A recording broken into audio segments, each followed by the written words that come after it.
Olá, seguidores do canal, voltamos para a continuação do nosso estudo da lição da Escola Sabatina. Lembrando que nesse trimestre nós estamos estudando o Evangelho de Marcos. Então, 3 meses aí debruçando-se sobre o Evangelho de Marcos.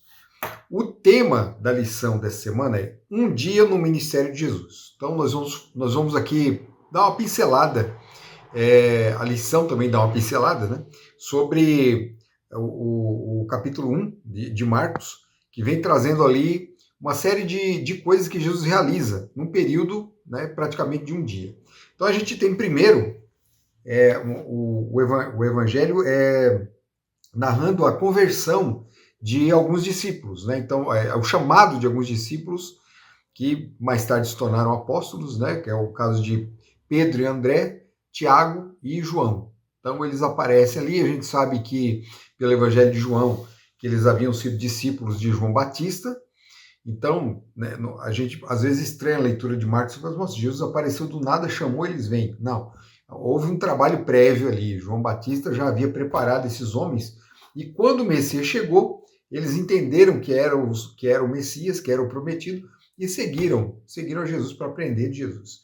Então, isso tudo é um trabalho em conjunto. Tá? A gente falou de João Batista a lição falou de João Batista na semana passada, e essa aqui é a consequência imediata do trabalho de João Batista. João Batista veio preparar o caminho para o Senhor, e a gente tem que pensar o seguinte, né, que o trabalho de João Batista, ele é o trabalho que nós, como igreja, temos que realizar hoje, porque assim como João Batista preparou o caminho para a primeira vinda do Senhor, a igreja de Deus nos últimos dias prepara o caminho para a segunda vinda do Senhor. Então nós temos que preparar discípulos já para que quando Jesus voltar, ele possa levar uma igreja preparada para o céu. Então, o primeiro verso aqui, o verso de introdução é justamente o chamado de Jesus. Jesus lhes disse, venham comigo e eu farei com que sejam pescadores de gente. Marcos 1,17, né? Traduções mais antigas falam pescadores de homens. Então, Jesus chama aqueles homens que tinham uma profissão e ele usa o modelo de profissão deles como metáfora para falar a respeito do trabalho que eles realizariam. Eles não iam pescar mais peixes, pescariam homens, né? Lançariam suas redes, a rede do evangelho, para alcançar os seres humanos, as pessoas, as gentes. E então a lição ela vai falar desse período de um dia, esse trabalho de um dia aí de Jesus Cristo, e ele começa aqui, né, após essa descrição aqui, é narrada aqui a cura de um leproso.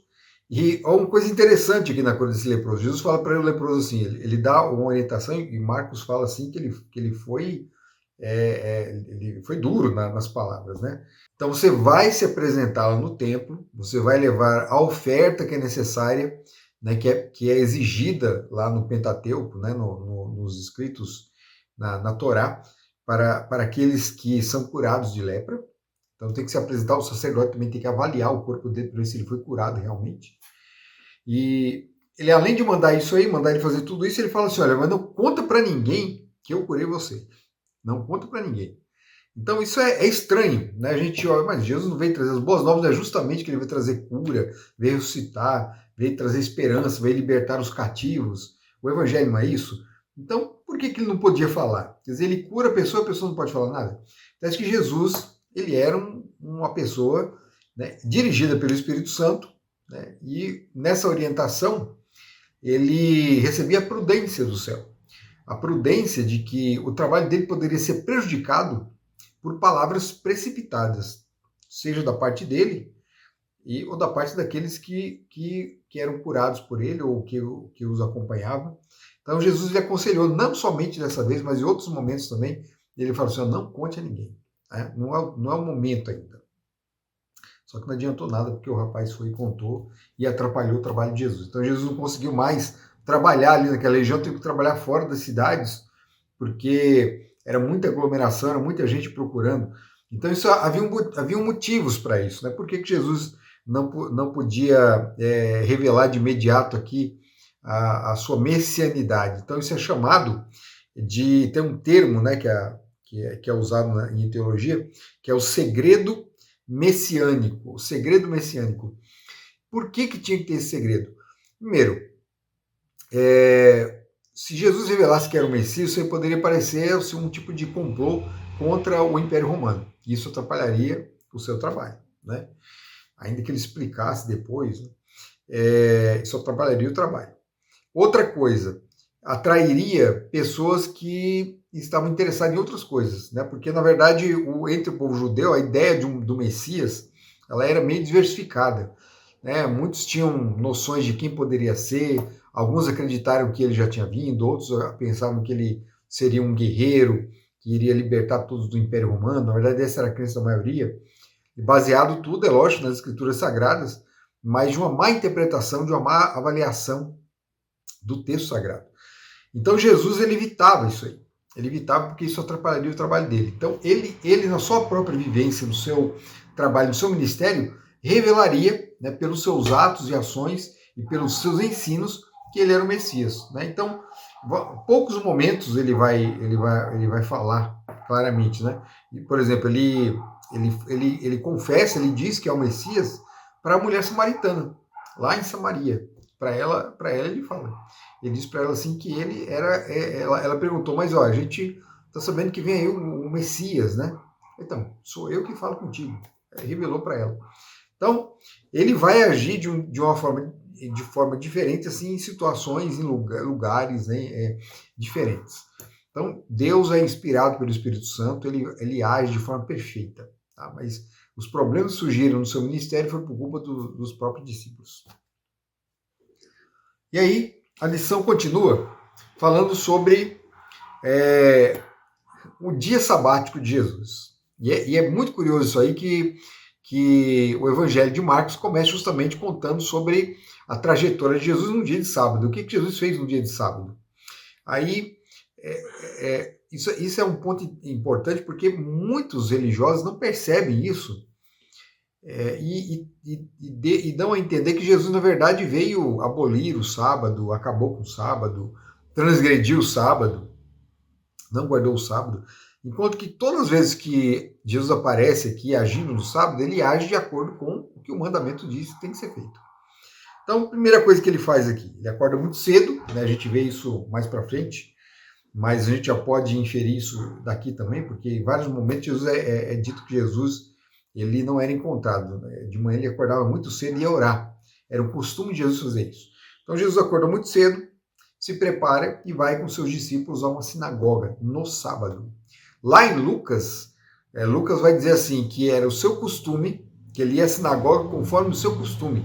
Então Jesus costumava ir à sinagoga aos sábados, assim como todo judeu fazia. Então ele não fez diferente.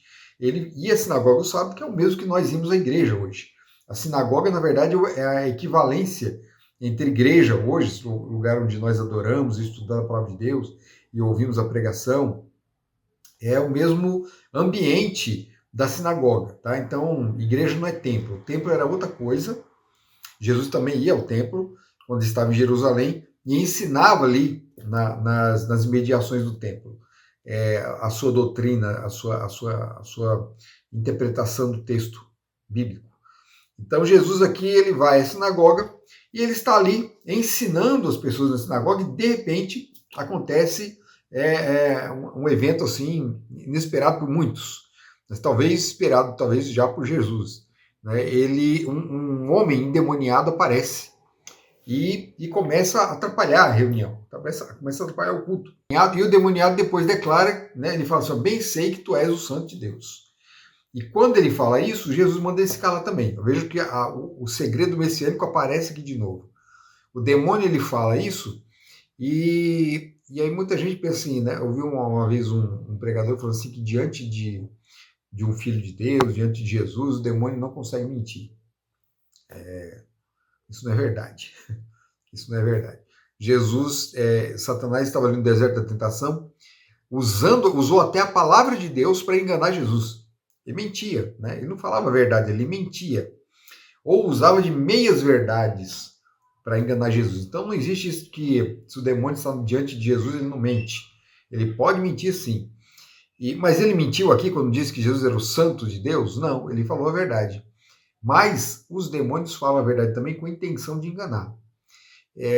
Fazendo isso, ele chamaria atenção para Jesus da forma errada, justamente daquela forma que Jesus estava procurando fugir.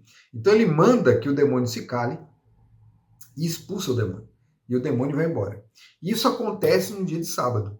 E as pessoas ficam admiradas, porque nos dias de Jesus, naquela época, era difícil expulsar um demônio, viu? Era muito difícil. Os demoniados, geralmente a gente tem o caso, né, a gente vai encontrar no relato bíblico, nos evangelhos, inclusive aqui, né, no evangelho de Marcos, os endemoniados de Gadara, né, o endemoniado gadareno, e ele está ali há anos. Não, ninguém fez nada por aquele homem, ninguém conseguia resolver o problema daquele homem. A gente encontra endemoniados em vários momentos aqui que ninguém consegue fazer coisa alguma. Até um homem que leva um filho endemoniado para os discípulos, nem os discípulos conseguem expulsar o demônio deles também. Haviam conseguido num outro momento, mas nesse momento não conseguem porque houve divisão entre os discípulos, tá? Mas Jesus não, com Jesus não acontece isso, porque toda vez que Jesus encontra um endemoniado, ele cura, ele expulsa o demônio e o demônio vai embora. Ele vai embora imediatamente. E para eles isso era uma surpresa. Havia na época de Jesus, os exorcistas itinerantes, pessoas que andavam por aí dizendo que expulsavam demônios. Então faziam rituais, faziam aqueles cultos, né? Muito parecido com o que acontece hoje em algumas igrejas, e não resolviam nada. Não faziam nada, né? Então isso certamente estava muito misturado com charlatanismo também. Pessoas às vezes que fingiam estar demoniadas e eles expulsavam o demônio, aparentemente expulsavam o demônio. Então, esse tipo de coisa que acontece hoje acontecia naquela época também. E quando eles viram Jesus expulsando assim, sem nenhum esforço, apenas com a sua palavra, eles ficaram admirados. Porque quem é esse? Quem é esse que faz essas coisas? Que autoridade é essa que esse homem tem? E Jesus falava com muita autoridade, e com autoridade diferente das dos fariseus. Porque os fariseus, os mestres da época, né, os fariseus, os saduceus, os escribas, eram doutores da lei, eram pessoas especializadas na lei de Deus, realmente pessoas muito estudiosas, muitos deles eram realmente devotos, eram pessoas dedicadas à religiosidade, né, ao judaísmo, mas as palavras, muitas vezes, eles eram só repetições do que mestres anteriores, mestres famosos da sua época, falavam. Então, não tinha nada de novo, era sempre aquela mesma coisa, aquela mesma pregação. E como havia muito erro, havia diferenças de interpretação, o saduceu dizia uma coisa, o fariseu outra, o escriba outra coisa. É lógico que Jesus também veio dizer diferente deles, mas Jesus não ficava citando repetindo outros pensadores. Ele falava da Torá diretamente, da palavra de Deus, citava os profetas, e ele dava a sua própria interpretação daquele texto. Então, e com autoridade, com aquela certeza. Não era com aquela coisa assim, olha, eu acho, eu penso, né? Está lendo o texto assim, olha, eu penso que é assim, a minha visão é essa, né? Eu entendo assim, aquela coisa meio vaga, aquela coisa que não transmite confiança, sabe? Então Jesus não era assim. Jesus, quando ele falava com autoridade nesse sentido também. Ele não havia aquele gosto de dúvida na boca de Jesus, não havia aquele gostinho de incerteza, havia aquela segurança. Ele falava com convicção. Aquilo que ele estava ensinando era aquilo mesmo. E não se fugia daquilo. E se fugisse daquilo, estava totalmente errado. Então, por isso que o Sermão da Montanha é um sermão extraordinário, né? Extraordinário. Que a gente encontra assim, a descrição dele lá em Mateus, por exemplo, todos aqueles ensinamentos, inclusive um desdobramento da Torá, um desdobramento da lei. Jesus explica a lei de uma forma assim, ele apresenta e aplica a lei de uma forma muito mais profunda e completa e abrangente. Né? Ele é um novo Moisés lá em Mateus, por exemplo. Então, por falar nisso, bem lembrado aqui, eu havia dito que Marcos, ele tem, né, cada evangelho tem um foco, né, tem um público-alvo. E o público-alvo de Marcos, por exemplo, aqui é o público dos cristãos convertidos, os romanos, né, convertidos ao cristianismo, né, romanos, gregos. Eles eles deveriam ser alcançados por esse evangelho, não só alcançados, mas instruídos, porque eles não tinham todo aquele conhecimento do judaísmo, né? Eles eram um povo bem afastado, então muita coisa escapava. Então Jesus, Marcos, ele perpetua o ensinamento, o conhecimento que ele adquiriu de Pedro, de outros discípulos, no Evangelho, e alcança as pessoas. Então, por exemplo, ele vai, como é que a gente sabe que foi destinado a isso? Porque a gente encontra orientações no livro de Marcos que não seriam necessárias para o público judeu, por exemplo. Né? Marcos explica palavras em aramaico, então explica o valor das moedas usadas pelos judeus, explica as festividades, né, como que funcionavam. Então, não tem para que costumes dos fariseus, por exemplo, não tem para que ele explicar isso para o público que já é judeu. Eles já sabiam, não tinha para que ele colocar no texto. Então, não é que o texto não é também para o judeu, é para todo mundo. Mas ele almejava, ele tinha um foco, ele pensava naquelas pessoas que não tinham esse conhecimento. Elas tinham que ser alcançadas também. Então a gente vê a abrangência e o pensamento de Marcos. Marcos ele já entendia que o evangelho não era só para o judeu, mas para o mundo todo. Marcos era judeu, tá? Então, voltando aqui ao ministério sabático, depois disso aqui, depois desse sábado, né, desse culto sabático, inesquecível, ninguém esqueceu aquilo lá mais, ele vai para a casa de Pedro e lá ele cura a sogra. Ele cura a sogra no sábado, tá? Então isso aqui é um ensinamento muito importante. Sábado é o dia de fazer o bem. Então, não é o dia de trabalhar, mas Jesus fazia o bem, ia para a igreja, estudava a palavra de Deus, pregava a palavra de Deus e fazia o bem. Ele não deve ser usado para outra coisa, para outra finalidade mundana, ou que não seja, não tem o foco do evangelho, a visão do evangelho, a visão das boas novas. As boas novas são para todos os dias, desde o primeiro até o sétimo, tá? Agora, o trabalho é só do primeiro até o sexto, mas o evangelho é para todos os dias, mas principalmente no sábado. Então, no sábado, você vai encontrar muitos relatos de Jesus curando no sábado. Por quê? Porque esse é o trabalho que tem que ser feito no sábado. Pregação do evangelho e cura, auxílio, ajuda às pessoas necessitadas, tá? Então, essa é a forma correta. Jesus ensinou na prática como que se deve guardar o sábado corretamente. Coisa que o judeu tinha perdido, é uma visão que o judeu tinha perdido na época, né? Eles guardavam o sábado, sim, muito bem, mas inventavam coisas que não eram necessárias. E às vezes podiam evitar até de ajudar alguém porque era sábado. Tanto é que a gente vai ver aqui que muitos vão procurar Jesus depois do pôr do sol, quando não é mais sábado, para serem curados, porque no entendimento deles, curar no sábado não era uma coisa legal de se fazer. Mas Jesus curou a sogra, a gente vai ver Jesus curando em outros momentos no sábado também. Jesus curou depois também, foi dormir tarde e no dia seguinte acordou cedo para uma nova jornada. Ele saiu dali, falou para os discípulos: nós não vamos mais ficar aqui não, vamos para outro lugar, porque eu tenho que pregar em outras regiões, porque para isso foi que eu vim. Tá? Então é isso, gente. Esse é um dia da vida de Jesus. Imagina se a gente pudesse ter vivido e acompanhado todos os dias.